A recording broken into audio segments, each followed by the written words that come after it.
말씀 보겠습니다. 구약성경 욥기서 1장 1절로 5절까지의 말씀입니다. 구약성경 760면에 있는 욥기서 1장 1절부터 5절까지의 말씀 우리 같이 보겠습니다.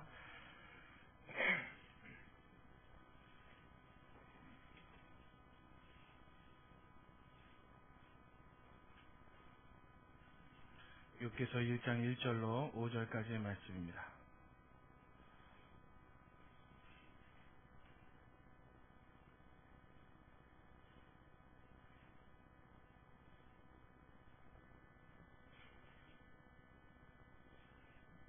우리 다 찾으셨으면 한 절씩 교독하겠습니다. 1장 1절부터 5절까지 제가 먼저 읽겠습니다. 우스 땅에 욥이라 이름하는 사람이 있었는데 그 사람은 순전하고 정직하여 하나님을 경외하며 악에서 떠난 자더라.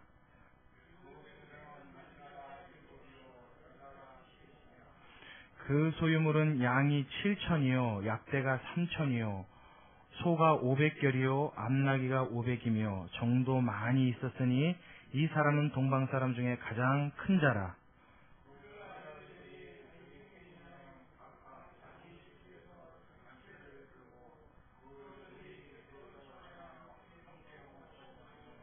오절 함께 읽습니다. 그 잔칫날이 지나면 욥이 그들을 불러다가 성결케 하되 아침에 일어나서 그들의 명수대로 번제를 드렸으니 이는 욥이 말하기를 혹시 내 아들들이 죄를 범하여 마음으로 하나님을 배반하였을까 함이라. 욥의 행사가 항상 이러하였더라. 아멘. 할렐루야. 자, 오늘 말씀드린 대로 3일 예배 첫 번째 강의 시간이죠. 욥기서 첫날입니다. 욥기서를 함께 나누는 첫 번째 강의 시간인데 많이 들어보셨을 겁니다. 욥에 대한 이야기, 욥에 대한 설교, 또한 욥에 대한 여러 가지의 견해들을 여러분들이 많이 접해보셨을 텐데, 여러분들 욥이 누군 줄 아십니까? 욥 누구예요? 많이 들어보고 많이 익숙하게 이름은 아는데 중요한 건 그 욥이 정작 누구냐 이러고 물어보면 참 우리 아는 바가 적습니다. 그렇죠? 욥 알아요? 전 잘 몰라요. 욥 사실 정답은 잘 모르겠습니다가 정답입니다. 성경에도 욥을 설명하는데 우리가 함께 읽은 대로 1장 1절에 우스 땅에 욥이라 이름하는 사람이 있었는데 이게 답니다. 그럼 우스 땅은 어디냐? 사실 우스 땅도 정확하게 어디다 이렇게 말하기가 힘들어요. 학자마다 견해가 조금씩 또 틀립니다. 그래서 가장 힘을 얻는 견해가 고작 가장 힘을 얻는 견해라고 정도밖에는 말할 수밖에 없는 게 정확하게 몰라요. 하도 고대 지방이기 때문에 우스 그러면 분명한 거 한 가지는 이스라엘 사람은 아니었다는 겁니다. 이스라엘 경내에 이스라엘 사람들과 함께 지냈던 그 혈족은 아니었고 이스라엘 남동쪽으로 해서 그 아래쪽 지방 사람 혹은 북아라비아 사람이 아니었나 정도로 추측합니다. 그러니까 지금으로 말하면 이라크 쪽 혹은 사해바다를 경계로 한 그 국경지대에 살았던 어떤 사람이 아니었나. 학자들도 이 정도 추측하는 게 전부입니다. 그러니까 욥이라는 사람이 참 애매한 사람입니다. 이렇게 배경도 없고 이렇게 딱히나 이 사람은 어떻다 성경에서 설명해주는 그 사람의 내력이 없어요. 그냥 우스 땅에 사는 어떤 사람 이겁니다. 그러니까 우리 흔히 얘기할 때 이런 거 있죠. 우리가 누군가를 설명할 때 나는 잘 아는데 그 사람한테 설명하기가 애매한 사람 있잖아요. 딱히나 벼슬도 없고 지위도 없고 예를 들어서 무슨 LG 그룹의 회장님 이러면 참 좋겠는데 그런 이렇게 간판도 없고 명함에 적을 만한 별스러운 게 없단 말이에요. 그래서 기껏 설명한다는 게 뭐냐면 내가 아는 어떤 사람이 있는데 이렇게 설명할 때 있죠, 여러분. 성경에서 욥을 설명할 때 꼭 이렇게 말하는 거예요. 우스 땅에 욥이라는 사람이 있었는데, 그러니까 하나님이 뭐라고 하시냐면 내가 아는 어떤 사람이 있는데 걔 이름이 욥이다 지금 이러시는 거예요. 그래서 욥이라는 사람을 우리가 이해할 때 어떤 사람이냐, 뭐 하는 사람이냐 잘 모르는 사람이다. 이게 정답입니다. 성경도 그렇게 알기를 원해서 욥을 이렇게 설명한 겁니다. 그러니까 욥 이러면 우리는 흔히 머릿속에 어떤 인식부터 먼저 갔냐면 대단한 고통과 대단한 환난과 대단한 어려움을 겪었음에도 불구하고 믿음으로 그것을 잘 이겨내고 극복한 사람, 정말 위대한 하나님의 사람, 그러니까 뭔가 대충 아브라함하고 견줄 만한 어떤 신앙의 위인, 혹은 뭐 그런 믿음의 족장들 중에 어느 하나 아니었겠나. 뭐 대충 그 사람의 내력을 이 정도로 우리의 밑바탕에 배경을 깔고 이 사람을 인식합니다. 그래서 욥이 어떤 일을 당했는데 이 사람이 극복했다 그러면 자연스럽게 우리 마음속에 어떻게 받아들이기를 좋아하냐면 욥이니까 그렇겠지 이렇게 받아들여요. 근데 그게 아니라는 거죠. 성경은 욥은 어떤 사람이에요? 아주 평범했던, 뭐 어디 하나 내놓을 만한 간판 하나 제대로 갖고 있지 않았던 그냥 범인, 우리와 똑같이 일상생활을 살았던 우스라고 하는 어느 지역에 살았던 그냥 어떤 사람, X. 우리를 설명할 때 붙일 수 있는 수식어와 욥을 설명할 때 붙일 수 있는 수식어는 여러분 같은 수식어인 줄로 믿으시기 바랍니다. 욥은 그냥 그런 평범한 우리와 같은 사람이었습니다. 그 사람을 지금 성경은 부각시키고 있는 거예요. 이 사람은 지극히 평범한 사람이다. 그래서 욥을 여러분 다시 한번요, 욥기서를 생각할 때 욥이라는 인물을 여러분 머릿속에 떠올 때 절대 위대한 어떤 대단한 인물, 태생 자체가 뭔가 남달랐었을 사람, 뭔가 이 사람은 특별했기에 특별한 일을 겪어도 충분히 그 일을 감당해냈을 수 있었을 사람, 여러분 이렇게 오해하는 일이 없기를 바랍니다. 욥은 어떤 사람이요? 나와 같이 지극히 평범한 사람, 사람들에게나 누구에게도 내세울 것 없었던, 크게 설명하고자 하여도 설명할 거리가 별로 없었던 아주 지극히 평범한 일반인 중에 한 사람, 그 사람이 바로 욥. 어찌 보면 이 성경 속에 등장한 욥은 나와 같은 사람을 대변하는 우리의 모습인지도 모르겠습니다. 이 속에서 여러분들이 은혜를 찾으시고 발견하고 누릴 수 있게 되길 주의 이름으로 축원합니다. 아멘. 자, 그래요. 근데 이 욥을 2절과 3절에 보면 아주 간략하게 소개를 합니다. 어떤 사람이나, 자, 2절에 그 소생은 남자가 7이요 여자가 3이며, 그러니까 자녀가 아들 7에 딸 3. 10자녀를 둔 아빠입니다. 아들이 7, 딸이 3이었어요. 자, 그 다음에 3절에 가니까 그 소유물에 대한 이야기가 나오는데 대단합니다. 자, 같이 봅니다. 양이 몇이요? 7천이요. 그 다음에 약대가 몇이요? 3천이요. 소가 500결이요. 500결이는 1000마리죠. 그죠? 그리고 암나귀가 몇이에요? 500이며. 종도 많이 있었으니. 종은 숫자를 다시 하기가 귀찮았나 봐요. 굉장히 많아갖고, 그 중에 도망간 종도 있고, 새로 들어온 종도 있고, 이랬나 봐요. 그래서 그냥, 종수를 얘기할 땐 그냥 굉장히 많았다. 이렇게만 표현합니다. 그러니까 이 사람의 재력이 어느 정도였는지 여러분 대충 짐작이 가죠. 그때 당시에는 가축의 숫자가 그 사람의 재력을 상징했는데, 여기서 말하는, 암나귀가 몇이요, 뭐가 몇이요, 이럴 때 말할 때, 자, 소유물이 양이 7천이요, 그러면 양이 꼭 7,000마리. 그러니까 6,999마리도 아니고 꼭 7,000마리. 이걸 표현하는 숫자가 아닙니다. 특히 구약 성경에 이렇게 고대 인물을 표현할 때 숫자가 막 나오는 그 숫자들은 대부분 다 뭐냐면, 특별히 그 숫자 중에서도 7,000, 3,000이라는 숫자를 성경에서 사용할 때는 그 수가 완전하다는 것을 표현할 때 주로 사용한다는 건 7과 3입니다. 성경의 기록 저자가 그걸 표현하고자 하는 거예요. 그러니까 양이 7천이다 그러면 그 양이 7,000마리만 꼭 있었다는 게 아니라 진짜 어마어마 많다는 거예요. 셀 수 없이 많다는 거예요. 암나귀가 이게 도대체 들에 쏘다니는 이게 뭐라 그래요? 야생 동물인지 이 가축인지 구분할 수 없을 만큼 애들 눈에 보이는 죄다 뛰어다니는 건 다 욥거라는 거예요. 얼마나 많았나 모른다는 거예요. 그래서 그 욥을 표현할 때 지금 무슨 말을 쓰고 있냐면, 자, 3절 하반절에 보면요. 이 사람은 뭐라 그래요? 동방 사람 중에 가장 큰 자라 이렇게 말합니다. 동방 사람 중에 가장 큰 자라. 근데 여기서 우리가 하나 짚고 넘어가야 될 게, 여기서 말하는 동방 사람 중에 가장 큰 자라 할 때 이 동방 사람이라는 것은 그 지역에 사는 모든 사람을 다 포함한 말인데, 이 욥이 어느 시대에 살았던 사람이냐? 이것도 여러 가지 추측이 있습니다. 그래서 학자들마다 견해가 조금씩 다른데, 이것도 가장 근접한 견해가 무엇이냐면 아브라함 시대 직후의 사람이 아니냐 하는 추측이 있어요. 그러니까 쉽게 얘기하면 아브라함, 이삭, 야곱, 그 다음에 요셉으로 이어져서 애굽 생활을 하죠. 이때쯤 사람, 그러니까 꼭 아브라함과 동시대인지 그 자녀들의 세대인지 그 손자의 세대인지 정확히 구분은 못하지만 그때쯤 그러니까 족장 시대가 있었던 그 시대 사람. 그래서 이 욥을 생각할 때 참 미스테리한 것이 있습니다. 이건 도대체 아브라함하고 비슷한 연대의 사람이라고 하면 아브라함의 자녀도 아니고 그렇죠? 그렇죠? 아브라함의 자녀는 우리가 알잖아요. 이삭, 그 다음에 야곱으로 이어져서 그 다음에 야곱의 12아들들로 해서 12지파가 생겨나지 않습니까? 근데 그 중에 욥이라는 사람은 없단 말이에요. 아브라함과 견줄 만한 비슷한 동시대 사람, 근시대 사람이었음에도 불구하고 이 사람은 아브라함의 계보에도 올라있지 않고 무슨 예수님하고 관련된 이스라엘의 역사와 관련된 인물도 아니고 이 사람이 도대체 어디서 태어나서 어떻게 여호와 유일신을 섬기는 이 신앙을 가졌는지 배경도 안 나와 있고 전혀 미스테리한 인물입니다. 근데 중요한 건 이 사람이 누구를 믿었다는 거예요? 하나님을 믿고 섬겼다는 겁니다. 여호와 유일신을 섬기는 그 신앙을 갖고 있었다는 사람이에요.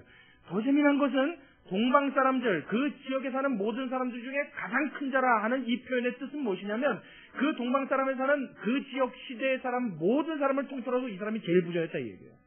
우리나라에서 제일 부자가 누구예요? 그런가요? 지금은 잘 모르겠죠.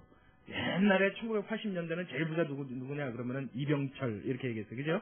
근데 그분 돌아가시고 나서는 정주영 4년 나왔어요. 근데 그분 돌아가시고 나니까 정몽주인가? 이건인가? 뭐 잘 모르겠단 말이에요. 지금은 참 애매합니다. 그때 당시 욥이 살던 시대는 제일 부자 누구냐 그러면 당연히 누굴 꼽았다고요? 욥. 아 그만큼 대단한 사람이었다고요. 뭐 부와 재력을 감히 견줄 만큼 따라갈 자가 없었다는 거예요. 근데 그건 아브라함도 아니었고 아브라함의 아들이었던 이삭도 아니었고 거부라고 표현되죠. 보통 흔히 성경에서 가장 부자로 표현되는 사람, 그래서 그 부의 축복을 받기 원해서 항상 우리가 묵상하는 사람 중에 대표격인 사람이 야곱인데 이 야곱도 여기에 견주면은 그 재산이요? 별로 별 볼 일 없었다는 거예요. 만약에 동시대라고 가정을 한다면. 그렇죠? 그 이후에 요셉은요. 요셉은 애굽에서 국무총리가 되어서 애굽의 모든 재산을 자기가 관장을 했죠. 근데도 동방 사람들 중에 가장 개인적인 부자를 따져라 그럼 그게 욥이었단 말이에요. 그만큼 대단한 재력가였다는 겁니다. 근데 이 사람이 더더군다나 누굴 믿어요? 하나님을 믿어요. 이 사람이 여호와를 섬깁니다. 참 기가 막힌 일이죠. 자, 여러분 이쯤 되면 좋은 일입니까? 나쁜 일입니까? 축복입니까? 저주입니까? 아, 그렇죠. 이게 축복이죠. 이만큼 축복이 없고 이만큼 경사스러운 일은 없는 것 같아요. 소위 우리가 좀 속된 표현으로 말할 때 이 땅에서도 잘 살고 천국도 가고 하는 사람의 대표 주자 그럼 욥이에요. 얼마나 부유하고 얼마나 복을 많이 받았는지 참 이 사람 생각해 볼 때마다 참 아이러니한 부분이 한두 군데가 아닙니다. 참 그런 의문점이 마음이 있는데도 불구하고 또 한 가지 이 욥을 생각할 때마다 마음속에 도전을 받는 것은 그러한 수많은 믿음의 사람들 하나님의 그런 믿음의 계보를 잇는 그런 족장들이 있었음에도 불구하고 동방의 의인 특히나 우리 밑에 다음 시간에 함께 나누겠지만 사단이 하나님 앞에 와서 세상을 두루 유의하여 보고 다니고 난 이후에 하나님이 내가 세상을 두루 다니면 내 종 욥을 유의하여 보았느냐 보았습니다. 그때 하나님이 뭐라 그래요? 저같이 순전하여 악에서 떠난 자가 없다. 저만큼 의인이 없다. 하나님이 그를 그렇게 칭하십니다. 그것은 사람의 평가가 아니라 하나님의 평가입니다. 하나님이 욥을 보실 때는 어떻게 해요? 인간으로서는 저보다 이룰 수가 없겠다라고 평가하신 사람. 그 사람이 바로 욥이라는 거예요. 도대체 이 사람 배경이 뭡니까? 비결이 뭡니까? 아브라함 아니잖아요. 그렇죠? 아브라함의 자식도 아니잖아요. 그냥 추측한데 이건 여러분 저의 추측입니다. 아브라함에게 하나님이 나타나셨죠. 갈대아 우르. 사실 우스라고 하는 지역은 갈대아 지역과 가깝다라고 흔히 생각을 합니다. 그쪽 지역이 아닐까 생각합니다. 갈대아 우르 땅은 지금의 이란 이라크 지역인데 우스 땅도 그 근방 어딘가를 추측해요. 그렇다면 아브라함이 하나님을 만나고 그 이후에 하나님으로 인해서 인도함을 받을 때 그것을 어디서 가깝게 지켜보고 혹은 그 소문을 들어서 유일신이라는 하나님을 섬기는 어떤 동기를 가졌던 사람이 아니었겠느냐 이렇게 추측한단 말이에요. 이렇게 추측해 볼 수 있다고요. 그러니까 이 사람은 하나님을 알고 하나님을 섬기는 데 있어서 그 근거가 굉장히 미약한 사람입니다. 모르죠. 또 아브라함 이외에 하나님이 어떤 특별한 은혜를 그에게 주셨는지 알 수는 없지만은 그는 어떠한 계기를 통해서든지 어떻게 하나님을 알게 됐는데 그의 하나님을 섬기는 믿음이 아브라함을 제치고 야곱을 제치고 이삭을 제치고 순서가 바뀌었죠. 이삭을 제치고 야곱을 제치고 요셉을 제치고 동방에 가장 의롭다고 하나님이 꼽으시는 사람으로 누가 등극을 했어요? 욥이라는 사람이 등극을 했어요. 참 희한한 사람입니다. 더더군다나 이 사람을 높게 칭하고 더 의롭게 볼 수 있고 더 대단하다라고 생각할 수 있는 것은 우리가 방금 읽었던 그의 재산이 많았기 때문에 적었기 때문에 많았기 때문도 한몫합니다. 야, 우리 목사님 오늘에서야 드디어 여지껏 설교하던 것과 다른 얘기를 좀 하시는구나. 아마 여러분 속으로 그렇게 생각할 수 있어요. 왜냐하면 우리 흔히 생각하기에 여러분 신앙생활을 잘하고 믿음이 좋은 사람은 부자인 게 맞는 것 같습니까? 가난한 게 맞는 것 같습니까? 우리 여태까지 이 주제 참 많이 나눴죠? 참 제가 설교 때마다 자주 이야기했습니다. 자, 부자인 사람이 맞는 것 같아요? 가난한 게 맞는 것 같아요? 맞는 것 같아요? 가난한 게? 그럼 여러분 예수 잘 믿고 가난케 되시길 주의 이름으로 축원합니다. 이거 봐야 아멘 못 하시잖아요. 자, 우리가 흔히 생각하기에 믿음이 좋고 신앙이 좋은 사람은 하나님의 복을 많이 주셔서 찌그러지게 가난하게 만드시는 게 맞는 것 같아요? 아니면 넉넉하고 소유가 풍부하게끔 하나님이 다 형통하게 해주는 게 맞는 것 같아요? 후자인 것 같잖아요. 그죠? 그 대표적인 케이스가 누구냐면 욥이라는 얘기예요. 이 얘기는 돈이 많아졌다, 부유하게 됐다, 풍부해졌다고 해서 다 복이라는 얘기가 아니라 욥에 해당되는 케이스는 그와 같은 케이스라는 얘기예요. 그러니까 쉽게 얘기하면 돈이 많고 물질이 풍부한 것 자체가 하나님 앞에 복을 받은 거냐? No. 그건 알 수 없어요. 돈이 많다는 것, 부자였다는 것, 풍성해졌다는 것, 커졌다는 것, 이것이 다 복이냐? 이게 다 하나님의 축복이냐? 이게 다 믿음 좋은 것을 대변하는 거냐? 기도 많이 하는 사람이라면 누구든지 따라와야 될 복이냐? 그렇지는 않다는 거예요. 그런데 믿음이 좋고 하나님 앞에 의롭고 경건해서 하나님이 복을 주어 그에게 쌓을 곳이 없도록 붙지 아니하나 보라 하신 그 말씀을 이루신 자는 분명히 하나님의 축복을 받았다는 것은 기정사실인 줄로 믿으시기 바랍니다. 이 후자가 욥에 해당되어진다는 얘기예요. 제가 그 근거를 들어드릴게요. 자, 우리 욥기서 31장으로 한번 넘어가 볼게요. 욥기서 31장. 제가 왜 이 얘기를 이렇게 힘줘서 이야기하냐면 욥이 물질이 많았던 것이 하나님의 복이라는 근거가 될 수 있는 구절이 욥기서 31장에 나타납니다. 자, 31장 24절과 25절을 같이 한번 읽겠습니다. 욥기서 31장 24절과 25절. 자, 같이 했으면 우리 한 목소리로 같이 읽을게요. 24, 25절 시작. 내가 언제 금으로 내 소망을 참고 정금더러 너는 왜 의뢰하는 바라 하였던가. 언제 재물의 풍부함과 손으로 얻은 것이 많음으로 기뻐하였던가. 그는 돈이 기뻤대요? 안 기뻤대요? 안 기뻤대요. 자, 저를 보십시오. 욥의 풍부한 재물과 물질이 왜 하나님 앞에 그가 복이 되었다라고 제가 당당히 말씀드릴 수 있냐면 그의 마음은 물질에 있었어요? 없었어요? 없는 사람이었어요. 정금을 보는 걸 돌같이 여길 수 있었던 사람이 욥이라는 사람입니다. 그가 손으로 일을 해서 얻은 것이 풍부함으로 그 마음이 기쁜 적이 난 없었다고 말할 수 있던 것은 그가 재물이 많아지고 그 쌓은 재산 때문에 만족을 얻고 기쁨을 얻은 적이 한 번도 없었던 사람이라는 것이 성경에 자명하게 기록되어 있다는 사실입니다. 이 말은 무엇을 뜻하냐면 욥의 마음속에 정말 기쁨이란 것은 욥이 원했던 소원이란 것은 욥이 바랬던 꿈이란 것은 재물이 많아지고 이 땅에 풍부해지고 이 땅에서 잘 살고 누리고 호화스럽게 사는 그것이 아니라 그의 삶 속에 내가 섬기는 하나님 앞에 얼마나 더 온전한 사람이 될 것이냐, 내가 하나님으로 하나님이 나를 기뻐하시는 사람이 되어서 하나님이 기뻐하시는 기쁨으로 나의 기쁨을 삼을 수 있겠느냐, 그의 삶의 주제는 항상 이것이었다는 것이 오늘 이 31장에 나와 있는 욥의 고백의 내용입니다. 그러니까 지금 쉽게 말하면 욥은 자기가 돈에 혈안이 돼서 그냥 어떻게 해서든지 한 푼을 더 긁어모으려고 해서 부자가 된 사람이 아니라 어떤 사람이란 거예요? 돈에 관심이 없었어요. 그는 돈에 별로 큰 기대와 만족이 없었던 사람이에요. 그럼에도 불구하고 그의 행실과 그의 선행과 그의 삶의 의로움을 하나님께서 인정하시자 누가 복을 주셨어요? 하나님이 주셔서 그로 은금이 풍부하게 하셨다는 것입니다. 욥이 그래서 재산이 많아진 거예요. 여러분, 이렇게 많아진 재산은 복 중에 복인 줄로 믿으시기 바랍니다. 그렇죠. 이런 사람은 그 재물도 어떻게 사용하시겠어요? 하나님이 원하시는 대로 사용하겠죠. 하나님이 기뻐하시는 대로 사용하시겠죠. 하나님이 뜻하시고 하나님이 생각하는 대로 그가 보조로 같이 마칠 수 있는 자가 되었을 때 하나님께서는 그에게 쌓을 곳이 없도록 붙지 아니하나 시험하여 보라 하신 그 말씀을 이루시는 줄로 믿으시기 바랍니다. 욥이 이 경우였다는 거예요. 그러니까 욥은 이 물질이 풍부했다는 것 자체로도 이미 뭐요? 하나님 앞에 복을 받았다는 증거가 되는 사람입니다. 그러니까 우리 중에요, 여러분, 돈이 많은 사람이 다 하나님의 복을 받은 거 아니에요. 그렇지만 돈이 많아서 하나님의 복을 받았다라고 말할 수 있는 사람도 있는 것이 사실입니다.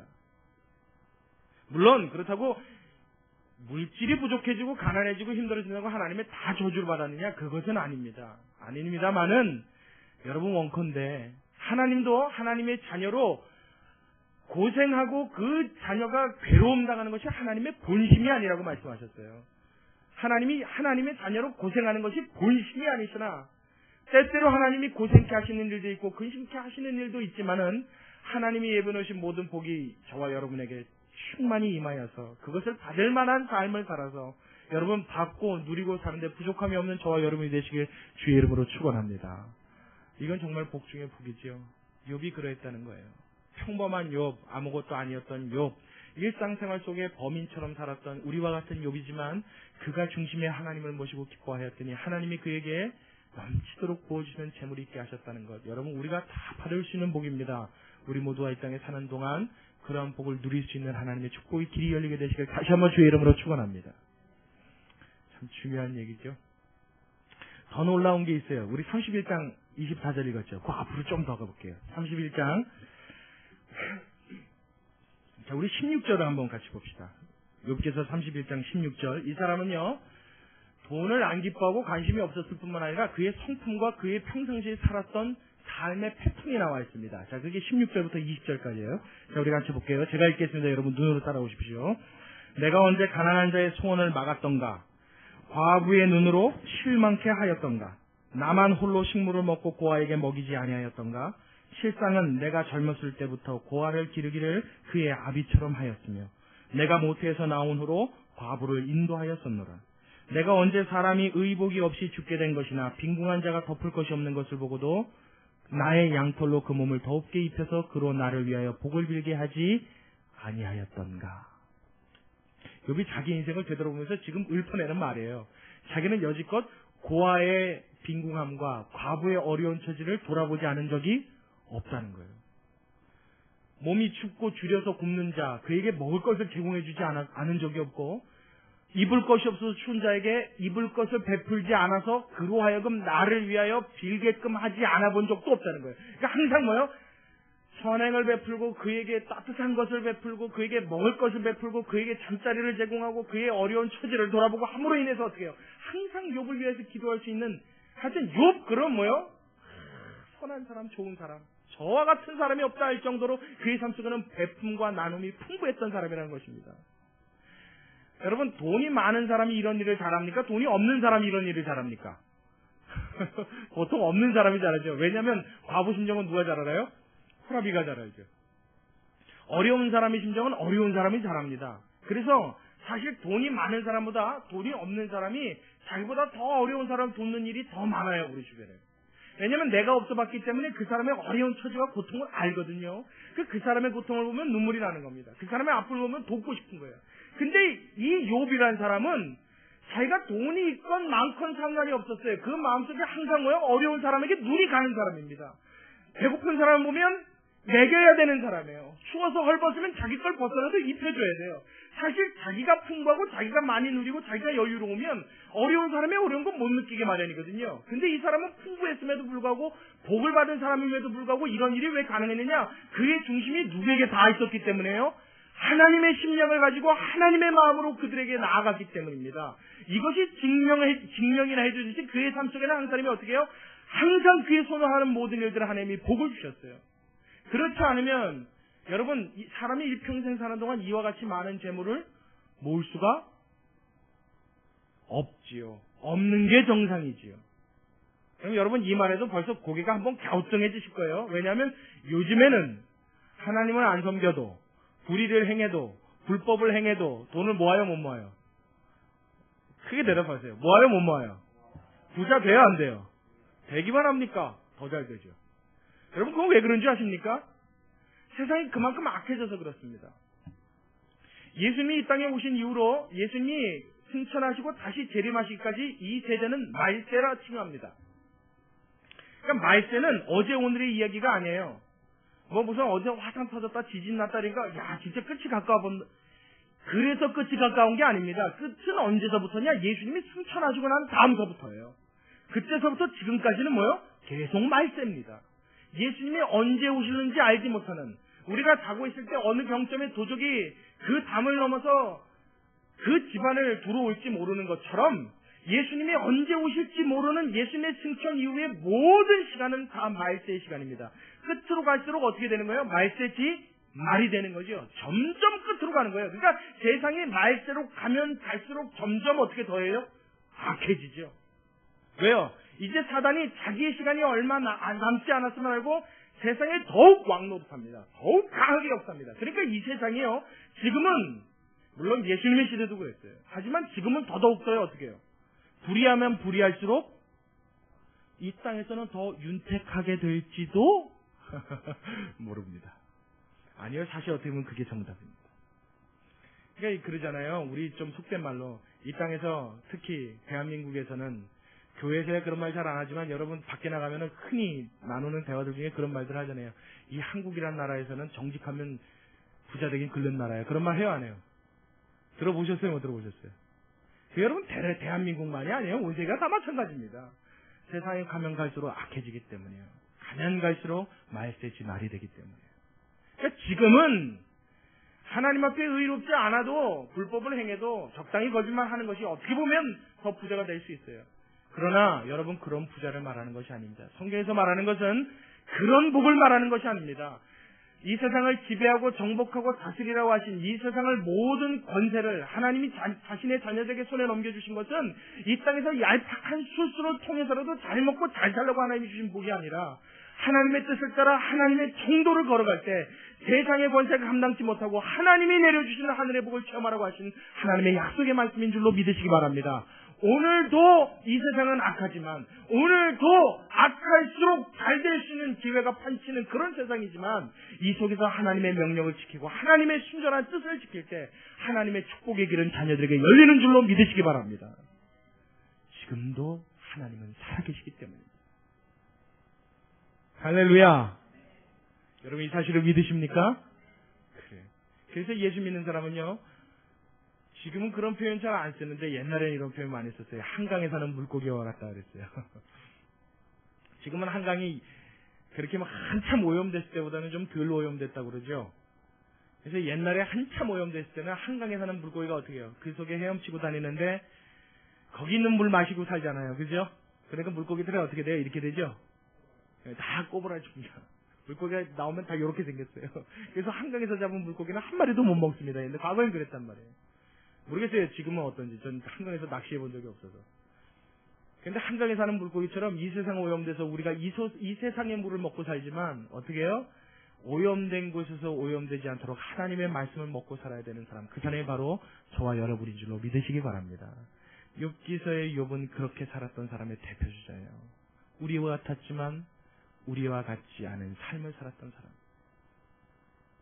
하나님은 이 욥을 우리에게 보여주고 싶으신 겁니다. 두 번째로 욥의 이런 부유함, 가정의 넉넉함, 생활의 넉넉함을 이야기했다면 두 번째로 그의 가정생활에 있어서 일반적인 그의 경건 생활을 성경은 우리에게 소개해주고 있습니다. 자, 우리 4절과 5절을 같이 한번 볼게요. 4절과 5절 1장으로 다시 옵니다.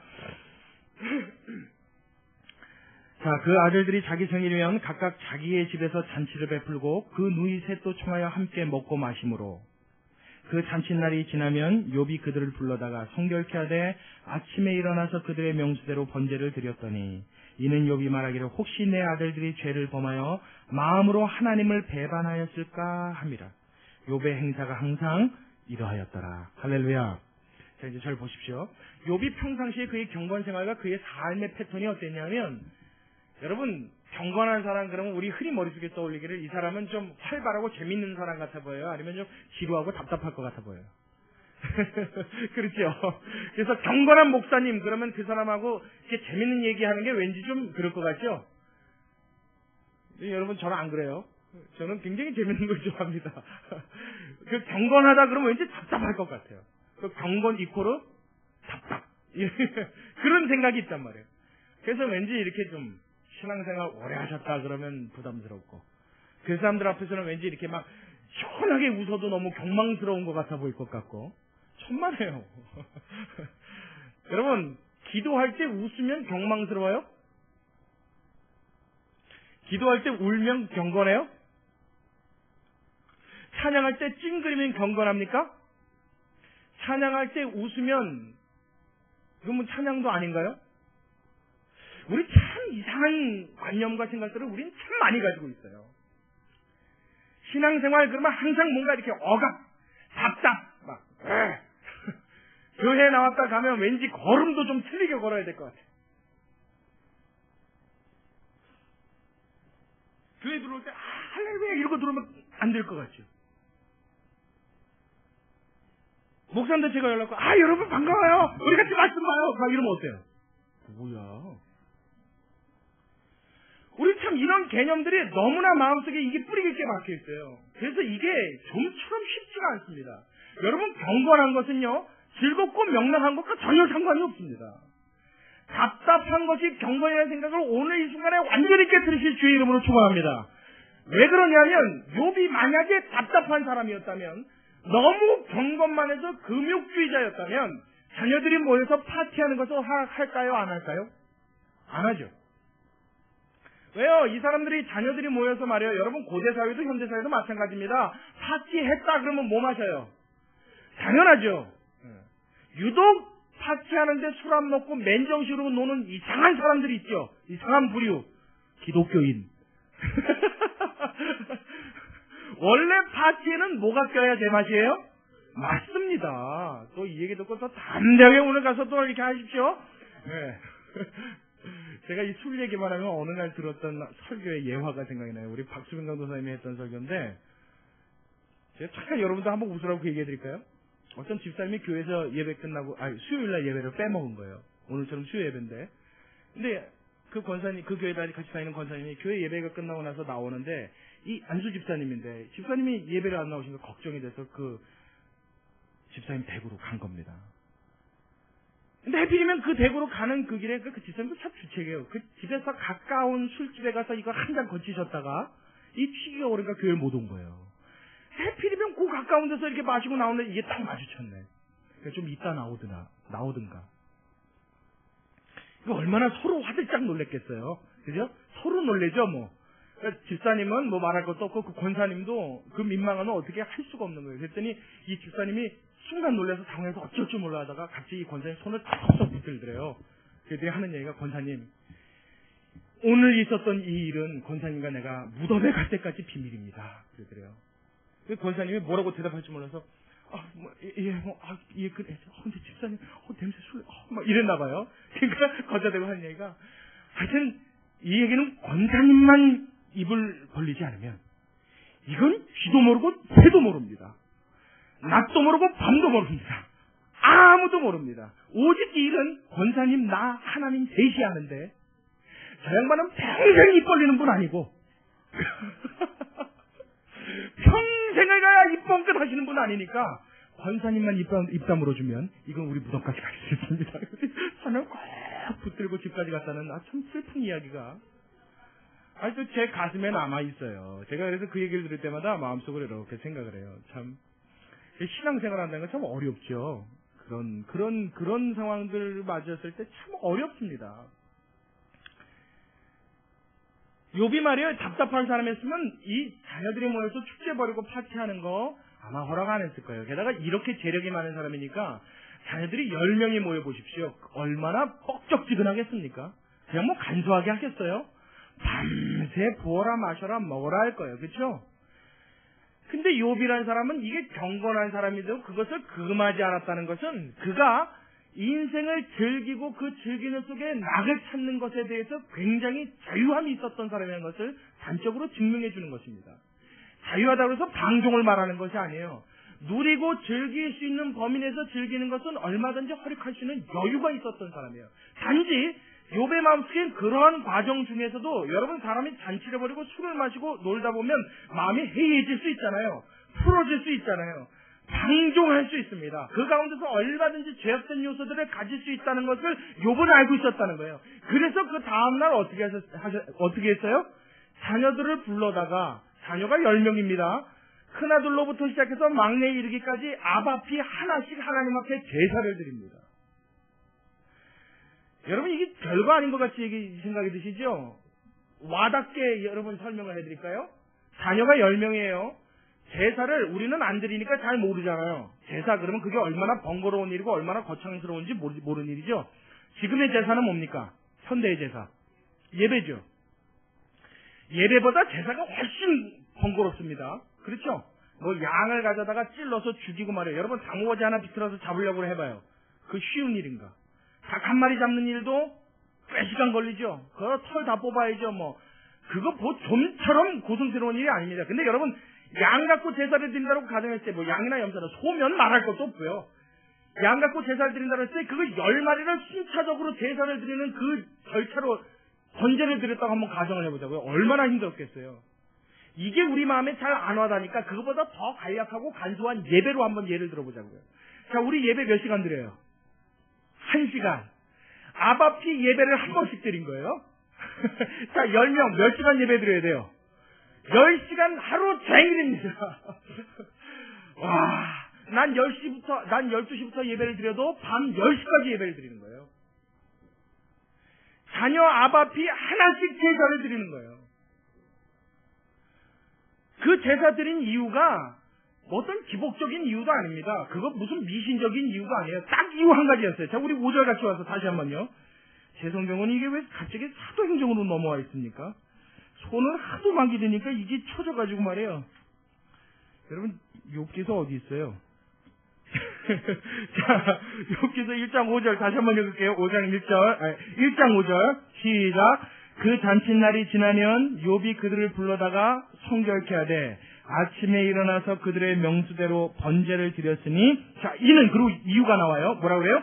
욥이 말하기를 혹시 내 아들들이 죄를 범하여 마음으로 하나님을 배반하였을까 하는 것 때문에. 대단한 사람이죠. 기가 막히죠, 여러분.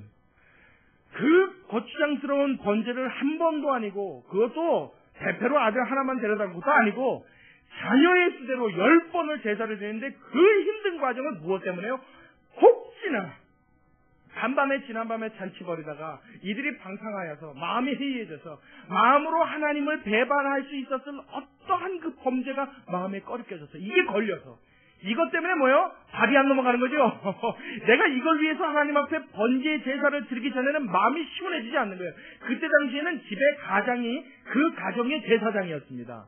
제사장이야 우리가 아는 대로 뭐 대제사장, 뭐 그냥 제사장, 뭐 이스라엘 땅에는 레위 지파 사람들이 제사장을 맡았지만 그것은 모세 시대 이후고, 이 사람은 모세 한참 이전에 몇백 년 전 사람이기 때문에 가정의 제사장은 그 집의 가장이었어요. 그러니까 제사장으로서 하나님 앞에 범죄한 것이 있을까 하여 밤잠을 못 자는 거예요. 이것 때문에 가슴에 걸리는 거예요. 그것 때문에 자녀들한테 억압하지도 않았어요. 윽박지르지도 않았어요. 이놈의 자식아 밤새는데 야단치지 않았어요. 그저 조용히 자녀들을 불러다가 어떻게 해요? 너희가 놀고 실컷 즐겼으니 이제는 뭐하자?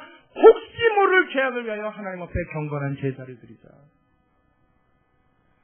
여러분, 이것은 두 가지 의미를 지닙니다. 하나는 그의 경건함도 경건함이지만 더 나아가서 자녀들에게 시켰던 경건의 교육도 이 안에는 의미가 포함되는 줄로 믿으시기 바랍니다. 자녀들에게 뭘로 교육시킨 거예요? 행동으로 교육시킨 거예요. 보여준 거예요. 뭐 이렇게 해야 된다 저렇게 해야 된다 필요 없어요. 말 필요 없습니다. 그 아버지가 그렇게 사는 거예요. 자녀들의 죄를 위하여 금지시키고 억압하고 금욕주의를 가르친 것이 아니라 자유롭게 편안하게 즐기게 행복하게 해주되 하나님을 떠나지 않는 그 삶의 마음의 중심을 그 자녀들에게 욥은 그대로 보이고 나타냈던 것입니다. 할렐루야. 할렐루야. 이러한 자를 하나님이 어찌 인정하지 않을 수 있겠습니까?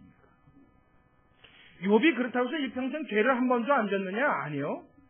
성경에는 인간 중에 죄를 범하지 않은 자는 없다 말합니다. 죄인이 아닌 자는 없다 말합니다. 아주 성경은 단언합니다. 인간 중에 죄를 범하지 않을 수 있는 사람은 단 한 명도 없어요. 오직 예수님 외에는. 인간은 누구나 죄인이고 누구나 죄를 범합니다. 제가 말씀드렸죠. 죄를 지어서 죄인이 아니라 뭐요?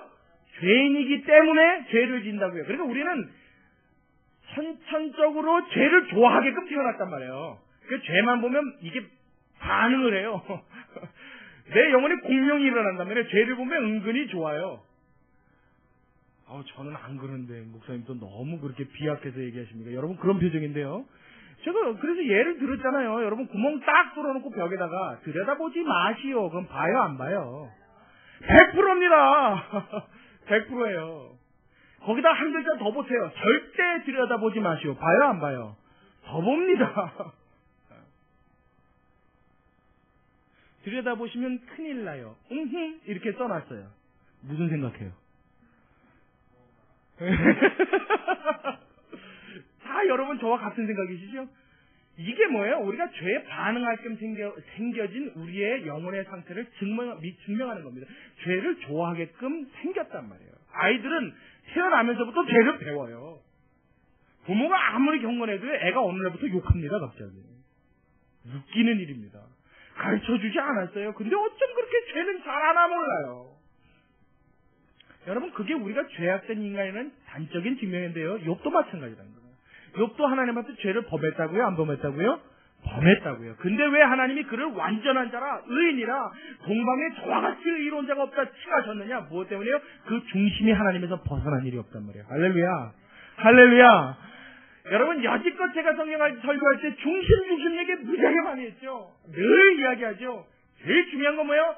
내 마음속에 가장 안에 있는 것이 하나님으로부터 벗어나느냐 벗어나지 않느냐에 우리의 사활을 걸어야 합니다. 할렐루야. 이게 진짜 크리스찬이냐 아니냐에 가장 중요한 시금석이 되는 줄로 믿으시기 바랍니다. 행동이 조금 더 의로웠나요? 조금 더 선행 많이 했나요? 잘했습니다. 근데 이건 그냥 잘한 겁니다. 그게 뭐 그렇게 대단해요? 아니요. 남들에게 희생했나요? 양보했나요? 손에 밥이었나요? 잘하셨습니다. 이건 그냥 잘하신 겁니다. 이게 뭐 그렇게 대단한가요? 아니요. 별 볼 일 없는 거예요. 그거 하나님 별로 안중에 없어요. 진짜 하나님이 기뻐하시는 건 뭐예요? 똑같은 그 일을 했든 안 했든 그 발로가 무엇이냐, 그 마음속에 갖고 있었던 이유가 무엇이냐는 거예요. 그 행동 하나하나가 내 마음속에 모셔놓은 하나님 때문이냐, 그 하나님 앞에 인정받고 싶어서냐, 그 하나님이 기뻐하시는 인생이 되기 원해서냐, 하나님이 원하시는 인생이기에 내가 그렇게 살기 원하는 마음을 품었느냐, 하나님은 여기에 관심을 집중하시는 줄로 믿으시기 바랍니다. 욥이 여기에 합격한 거예요. 할렐루야. 할렐루야. 그러니까 그가 아침에 일어났을 때 자녀들이 혹시 범하지 못했을까 하는 그 죄 때문에 자녀 명수대로 하나님 앞에 번제를 드린 것이 아닙니까? 더 중요한 것, 더 놀라운 것은 뭐예요? 5절의 마지막 절에 마지막 끝에 뭐라고 그래요? 그의 행세가 다 이와 같았더라. 그는 항상 그랬다는 거예요. 야, 여러분 이건 정말 할렐루야입니다. 더 이상 할 말이 없어요. 한 가지 더요. 설교 초반에 말씀드렸던 욥은 어떤 사람이라고요? 우리와 같은 사람이에요. 여러분 위대한 사람 되려고요? 꿈꾸지 마십시오.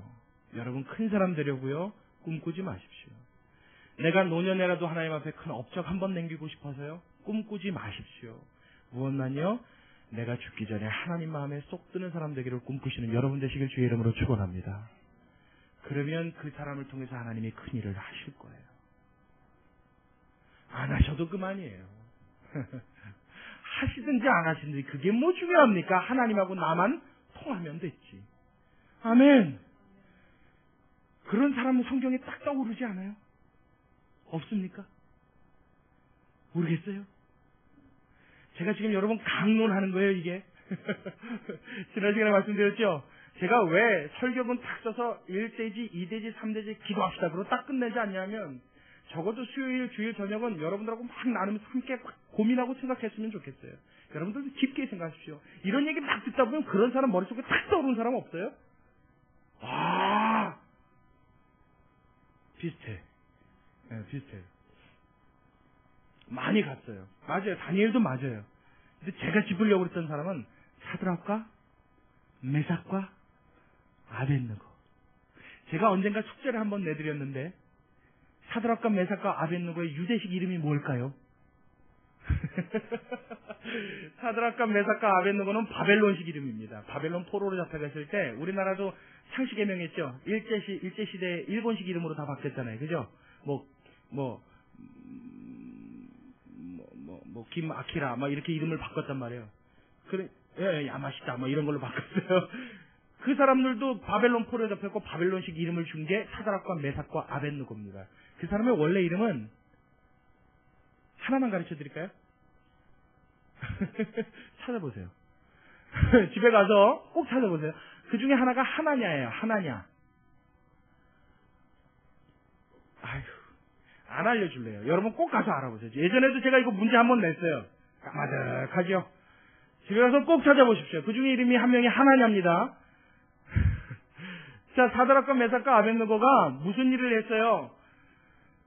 왕의 명을 어기고 하나님 섬기는 일에 순종하게 순종을 했단 말이에요. 그것은 목숨을 불사하고 자기 생명을 내걸고 하나님의 명을 지키고 하나님이 기뻐하시는 일에 나의 삶을 바치겠다는 각오입니다. 그랬더니 어떤 일이 벌어졌어요? 하나님이 왕권을 뒤엎어서 사드락과 메삭과 아벳느고가 왕이 되게 하셨죠. 할렐루야. 또 아멘 하죠, 그냥. 그렇게 안 하셨어요. 그렇게 했더니 하나님이 그들과 함께 하셔서 잡혀 죽게 됐어요. 참.